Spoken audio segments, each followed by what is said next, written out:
Welcome back to another episode and our last guaranteed episode in terms of a primer and a prep for a game of ball watching. Justin and I don't think that's the end for us, and we're really hoping it's not. But this is going to be a primer on the U.S. men's national team's final group stage game against Iran. Just a collective breath. It's going to be a long Tuesday afternoon. As Justin mentioned, I think in a past episode, we don't have the luxury of having these games take place on different times now and knowing what we have to do to go into that final game, because we've been blessed to have the 1 p.m. slot locally here for all of our games. That's not going to be the case on Tuesday. Tuesday, England will take on Wales and the U.S. will take on Iran, all at 1 p.m. running concurrently. It just the whole thing starts to freak me out. I'm all the emotions from the England game start to come back, and it was a tiring day. It's going to be another tiring Tuesday for sure, but exciting nonetheless. What are your thoughts, Justin? I'm going to go ahead and say that I'm going to guarantee that we're going to have another primer. Okay, we're gonna win this game. We'll get into why we think why and lineups and predictions, stuff like that. And the one thing that we probably won't touch on much because it's still too wide open is who we would play if we win. Because Netherlands has 4 points, so does Ecuador, and Senegal has 3. And there's way too much that can happen in that stuff because we'll get into it all later. But yeah, we're gonna have another primer after this. Those games will happen right before ours, and I believe in the 11 a.m. slot. Did we look at that, or 10 a.m.? 9 a.m. Central 9 a.m. 9 a.m. local slot. So that's when Ecuador, Netherlands, and Senegal will know who's going first and second in their group. We know Qatar is already eliminated. So we'll know who we'll be playing in the future if we do advance, but that'll all come right before our games. But let's jump into some really quick World Cup update. We talked to you yesterday. Argentina survived by the skin of their teeth against Mexico. Doesn't look like a survival, but it was a lot closer than that scoreline indicated. Kudos to Messi. Just got to stay alive at this point. He wants to get this World Cup, and I know Argentina was a big favorite heading in. Would have been shocking to see them exit so early on. Mexico not looking great for them at this point in that group. So they could be the first CONCACAF team to be eliminated. Unless Canada does not show out today at all against Croatia. I'm hoping they kind of do. But we've seen just no one's invincible, and that continues. We just watched Belgium, Morocco. We're at the time of recording that game just ended, and Belgium lost to Morocco.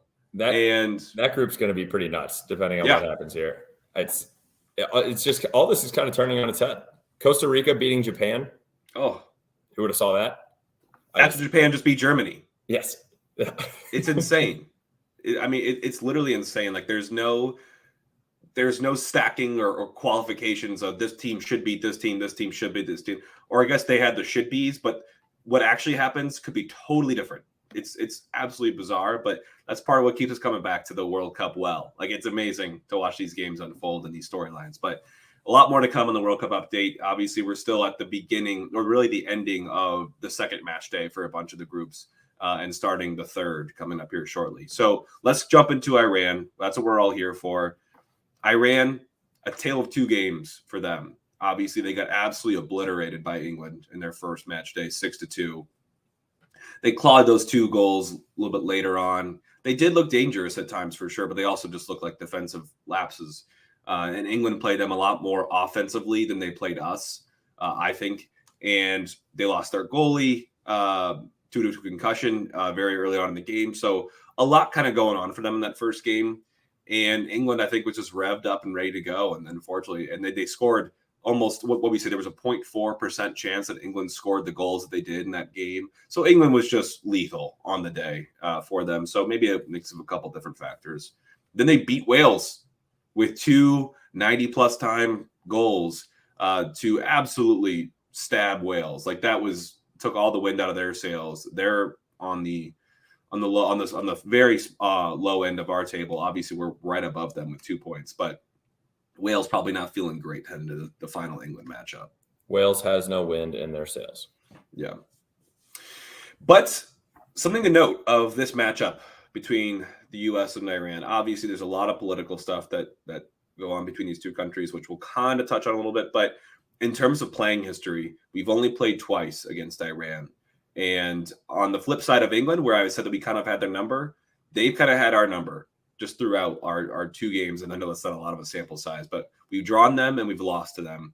And that loss came in a World Cup, in the 1998 World Cup, where I believe we finished dead last in the tournament. We did not collect any points. It was the World Cup after we started the MLS, where we had a lot more optimism and hype around the team. Did not deliver whatsoever. We lost 2-1. And because of all the drama going into that game, like, Iran was not a fan of ours. And I don't think us much too of Iran, but Iran was, frustrated with us because the CIA-backed coup that of their last democratic leader. We supported an unpopular Shah for them. We supported Saddam Hussein's invasion of Iran in 1980. A lot of these things sound crazy in retrospect, but this was no love lost between these 2 countries. And to put them against each other on a meaningful field like the World Cup, people in Iran call it like the mother of all games, the most politically charged game in World Cup history. There was a lot going on behind the scenes between these 2 countries, and Iran beating us and celebrating in the streets, I'm sure was, just hard for the U.S. to watch, especially the players. Like, this is not a game we should be losing. So there is some history here between these 2 teams. Absolutely. And I let you take all of that because I'm not a big history or political guy. So thank you. I was just staying silent. And that's all I had was that there was no wind in Wales sales. So thank you for taking that. And then what are the books saying, though? What are the books saying, though, in this game? Realistically. The books, and Jake is referring to the sports betting books. We are favored. The U.S. money line is -115. Iran money line +320. Draw +250. That's the best odds we've had so far in this tournament. And it should be. And I think, and we'll get into why. Let's get into the breakdown of Iran. So they're currently the 20th ranked FIFA World Cup ranking team. We are 16. Obviously, they have 0 titles, 5 World Cup appearances. They're still the team that we already talked about a little bit. They're going to pack it in, and they know, like, from as far as results get, and we'll get out to the different options on what can happen all coming up. But if they tie, they're going through. And so they're going to pack the bus, and I think they're going to, pack it in and park the bus. And the one things that they should be a little bit nervous about, one with the playing style of us, is if you do that, we're going to be coming in hot and heavy. We'll have 70% possession, and we're going to be putting shots on target. But the other thing that they have to a little bit be concerned about is their own team. Their star striker, Azmoun, he's only played 81 minutes in their first 2 games. He's coming off an injury. He played for Bayer Leverkusen, who City just played in their first game at the new stadium at City Park. City Park, yeah. And then the other 2 things you kind of need to note from their team is that their goalie, we talked about way back when, in their first game, is concussed. And so the FIFA regulations around concussions is he has to sit for 10 days. So he's going to be out for our game as well, and he was out for the England game. He did not allow a goal in the 25 minutes that he played against England. His backup then let in 6, but his backup did just have a shutout against Wales. So it's not it. Yes, he may be a solid backup, but it'd be like if we lost Turner. It's still a little scary about throwing Horvath in there and like trying to get used to that. And then the other thing is that now they are also one of their guys that they started in the first game and then also was subbed on midway through the second half in the second game. He's suspended with 2 yellow cards. I am not going to try to. Jahan Baksh. I'm going to go for that. That's his last name. Yeah. Ali Reza is his first name. Okay. Yeah. I'll let you take the pronunciations for this stuff as well. But he's out with yellow card accumulation. So that's 2 guys that they had started the first game that are not going to be with their team. So it's just an interesting aspect and something to try to keep an eye on. It is. And the last thing I'll say on Iran as we look forward to them is this is not a new test that we've faced. This is going to be a lot of similar that we face in CONCACAF in our own qualifying for World Cup and against teams like Panama, Costa Rica, Trinidad and Tobago. And I would not put any of those teams against Iran. I think Iran is better than those teams because they do have some offensive attacking threats. But when I say that, this is going to be a game like Justin said, where they're going to, pack the bus. Yeah. Pack it in and park the bus at the same time. They're going to pack a parked bus. Let's go with that. They are going to pack the parked bus. And when we say that, they're going to have men in a high number of their team behind the ball at all times. Because think about Iran's perspective. They know that we're not scoring that many goals, and they know that they don't need to win this game to move forward because they beat Wales, and we have not won a game yet. So they're not going to be looking, and they could come out and shock us. They're not going to be coming to go and go out on the front foot and go put 4 passes right in the beginning. They could kind of wait a little bit and see what we bring at them and absorb that and look to hit us in the counter. Kind of similar to all of the games that, not all the games, but mostly Wales, I think, how we kind of prepped for. They're going to be a defensive first team. They're going to be very stingy, not going to try to allow us many opportunities. And this gets into our starting 11 is going to need to be very, very tactical here, because we're going to need very creative forwards and offensive-minded players that can pick apart these really, really tight defenses they're going to be drilled going into this game. Like, Iran will have a plan to frustrate us and hit us where it hurts when we make mistakes. That's literally going to be their plan, which is how CONCACAF kind of works. So we should be used to this, is what I'm saying. And Iran has scored 4 goals in the first 2 games. Sounds like a lot. 3 of them have been in stoppage time after the 90th minute, and the other one was in the 65th. So it's a very, you can tell they are literally, anybody watching, you're going to be seeing 11 guys in the box, any corner kick that we have. Everyone's going to be in front of net. And quickly on some stats there, yes, they lost 6-2. That 65th was maybe it was a late one, was a penalty shot. So not even a run of play goal that they had there. And then they had 21% possession against England. And you're going to see the same thing in this game. They only had 41% possession against Wales as well. And then they obviously had a red card and now a guy on yellow card accumulation. So I think it'll be a similar game to Wales, but I think we put some away. Yeah, we're going to have to. I mean, that's just how it's going to be. So let's transition into here, Justin. Who do we think is going to be on the field to do that for us?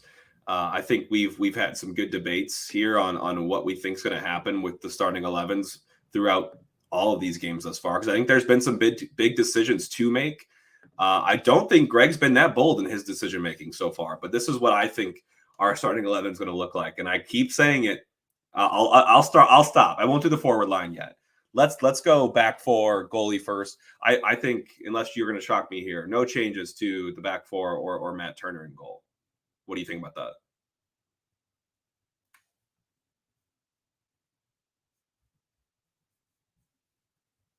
You there, Justin? Okay, we lost Justin.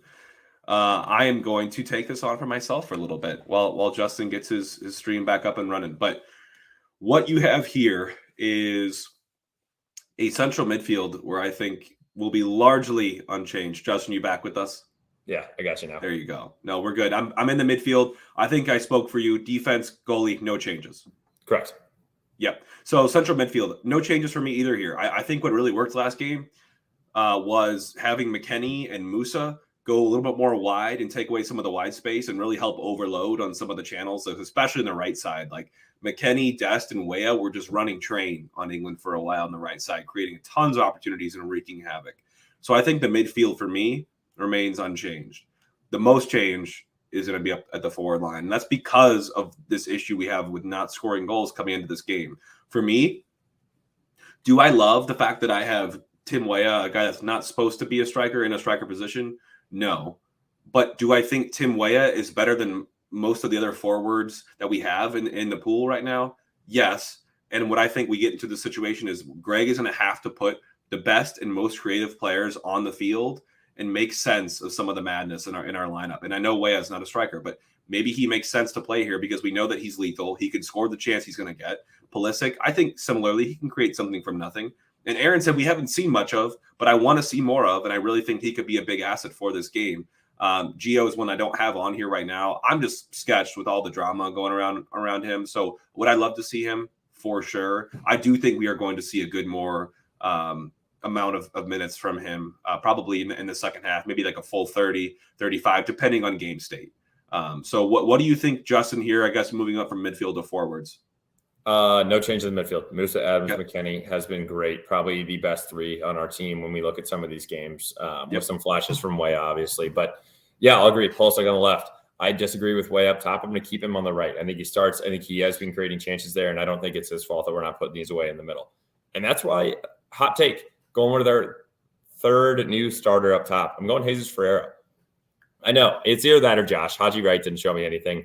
I just think that the playing style that we've been trying to do with Haji and Sargent of trying to hold the ball up has not been working. And I think that's, you're in a similar boat when you put Weah in the middle. But I want a true striker with a guy that can still have his back to the goal, lay it off, turn and go. And because I think Weah is at his best out wide, and I think he'll start to drift out there, but we need to keep someone central. So my opinion, you start Ferreira in the middle. You put Weah back on the right. But I said, and I'll say it again, if we are losing or still tied at halftime, Aronson needs to come on at halftime. No more of this, and we talked about it with Jim and Tom too, no more of this like 75th sub, 82nd sub for some of these guys. I think you put Aronson on immediately at halftime if we're tied or losing. And then Gio Reyna as well. I think you bring him on in the 55th if we're still losing. You got to give these guys more time to get into the game. Just don't expect them to come in with the last 8 minutes and put one away. Yeah, and I agree with you. I think I begin to fear for our team a little bit here because there's two things you mentioned there that we have historically, most recently, not been great at, and that's scoring goals in a game where we have to score goals because we have to win, and two, this in-game management. We've knocked Greg for that. This in-game management will be the key to this game. I mean, if we don't get on the board early, if we go into half and it's 0-0, or God forbid, down 1-0, and now we're fighting our way to score 2 goals or more, at some point, it's just going to be load the team offensively. And you could see a situation where like Pulisic, Weah, Aronson, Reyna, Sargent, Ferreira, they could all be on the field together because we're getting ourselves into trouble here. And something's got to give with one of these guys. I hope it doesn't get to that, but in-game management is going to be huge for this game, like absolutely massive. And I really hope Greg's got his head screwed on right for this one because he hasn't shown us that so far. But he's going to need to be a little more proactive with the subs in this one. So that's the thoughts. Any final thoughts on the starting 11, Justin? I think we've covered most of this. No, I think that's it. I'll say if we are down or we're tied late, look for Robinson and Dest to get going forward from the back line as well. I would assume we'll just bring Adams back and pretty much just play with 3 center backs a little bit with Adams sitting right in front of Zimmerman and Ream. But look for those guys to get forward and we're going to get dangerous. But let's go into potential scenarios. Oh, my God. Yeah. There's only one scenario for us, though, Jake. And if we win, we're in. If we lose, we're out. That's it. Right now, the current table standings, England with 4 points with a +4 goal differential. Iran with 3 points with a -2. Us with 2 points with a 0 goal differential on 2 ties. And Wales with 1 point with a -2. Don't really need to worry about the Wales games and stuff like that. Obviously, if we win, we're in. If we lose or tie, we're out. That's what it comes down to.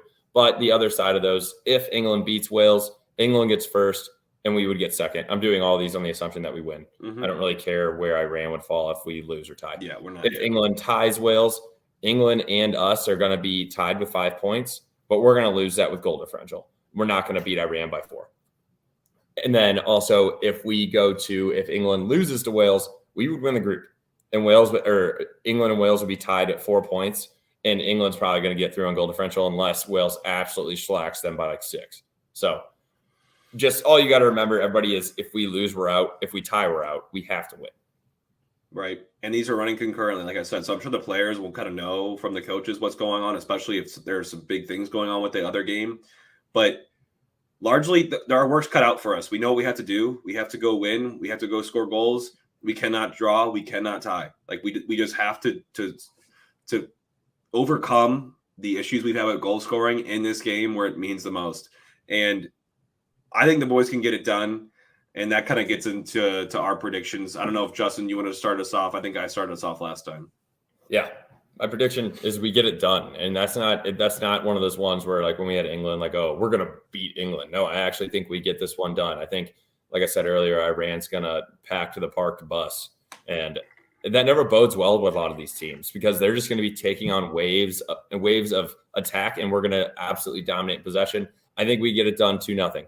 I would say more specifically, it's going to be both through the run of play, unless Iran takes a dumb foul right outside the box or a PK. But I think we can pass through these guys even if they're packing it in. I think but the weird thing is once we get that first goal, Iran is going to have to change their style because if they lose, they're out. And so what they're going to do then is they're going to try to flip it back the other way, and that's where I think we put the second one away, probably around the 70th minute, maybe close to the 80th. Win 2-0. Yeah. What about you? Yeah, so we talked about they scored 4 goals so far. They scored 2 against England. We couldn't do that. They scored 2 against Wales. We could do that once. I do think that Iran will get in the board. It's just a matter of game state, like when it's going to happen in this game and what's going to be left to play for. So I think I have the U.S. winning 2-1 in this, and it's going to be a traumatic nail biter of a game. I think we're going to get that goal before the first half. And I think we're going to go into halftime up 1-0. And then it becomes a matter of 1, in-game management, and 2, what does Greg want to do with our philosophy going forward? Does he want to slit the jugular and kill them off with a 2-0 game and make it on they can't beat us, or we keep going and we just absolutely pummel them and look for chances and look to get that insurance goal or 2? Or does he do what he kind of did against Wales, which is bring on your Acosta, maybe bring on another center back and close up shop and say, we're going to take the pressure and we're going to beat you out? So I hope he doesn't do the second. I hope we actually go for the jugular and we actually take this game and make it a no-doubter. I think it'll be a close game, though, 2-1. Iran is capable of getting on the board. We have not shown that same strength, but we're going to have to find it. I think we will find it. So that's my prediction. We talked to Jim and Tom. I know you all heard that. If you haven't, tune in. They're in Qatar, boots on the ground, have been to every U.S. group game, as well as Spain, Germany, so they've seen their fair share of games. Jim had to say that he thought 2-1 as well for the U.S. to go in advance. And Tom had said 3-1. So Jim Kavanaugh, Tom Strunk also feeling very, very optimistic about the team, as we all should. I don't think we should feel negative about this team. It's just worried, I think, is what I would say at this point. Just a little anxious as to our weaknesses and having to face them head on in this game. I will say one last thing about predictions and lineups. If Jordan Morris's cleats touch the grass of this field, I'll break my TV. Something's wrong. Something is wrong. Unless we're up 2-0, and then you need a big body up top to try to slow things down. But I think you put Josh in if he's not already there. So that's my last one. The last thing I was going to say here is that we talked about how politically charged that game in 1998 was against Iran. If you're all kind of keeping up to tune on the news right now overseas in Qatar, is the U.S. and Iran are also in a little bit of a contentious relationship, given that yesterday being Saturday after Thanksgiving, the U.S. put up a tweet of a live group look of the standings across our group. And in Iran's flag, they removed one of the important symbols on their flag. And that was to kind of signal to the world that we take the protests seriously that Iran's putting on, especially for all the women's rights and their lack of their rights in Iran. We put that out there to show a little bit of a sign and plan to leave it up for 24 hours, according to their spokesperson. Iran obviously caught wind of this, did not like it, and have since filed a report with FIFA to allege that we were discriminating against their country, which is tremendously ironic in the scheme of all things, given that's what we're kind of doing the whole situation for in the first place. So there's already drama between these two teams. The U.S. ended up taking it down. It all goes back to what happened in Iran in September with the detainment and death of the 22-year-old Mahsa Amini. There's been tons of protests. Unfortunately, hundreds of deaths and tens of thousands of detainees in Iran. And I know U.S. has not been quiet about that. And we told you beforehand, there would be activation, there would be demonstrations and protests at this World Cup. This is one of them. Iran, for their very political side, very pro-government side, did not like it. The people might have loved it. We're not going to really probably get to hear much of their perspective. I know Iran as a team has been very vocal about protesting and what's going on in their country. So this is going to be another politically charged game. You know, there's going to be celebrations both from a sporting side and just a cultural society side as well. So I'm hoping that we're doing the celebrating, and that's just that's all we could hope for here. It just comes down to one final game. We always knew we had to go beat Iran and get our 3 points here, and it's just fun. There'll be no lack of controversy around it, or no lack of extra energized headlines around it. But for coverage for the U.S. men's national team, we're not done here. We are going to keep going, and this is Ball Watching STL. You can follow us on Twitter and Instagram. This will be up on YouTube as well on our channel, so catch us there. Go USA. That's all I've got to say. There's nothing else to say. Tuesday's massive, and I'm extremely excited, just as I was for England. But now it's really, this cannot be the last time that we play in a World Cup until it's back on our soil in 4 years. We have to take this one. I love it. Well, we'll catch you all with the Iran recap, and could be pretty interesting state from both of us at the end of that one, given how nerve-wracking this whole thing is going to be. But we will talk to you all then, probably on Tuesday evening or Wednesday morning, depending on the result of the game. But love bringing this to you all, and Like, go USA. We got to pull this dub out. Let's do it.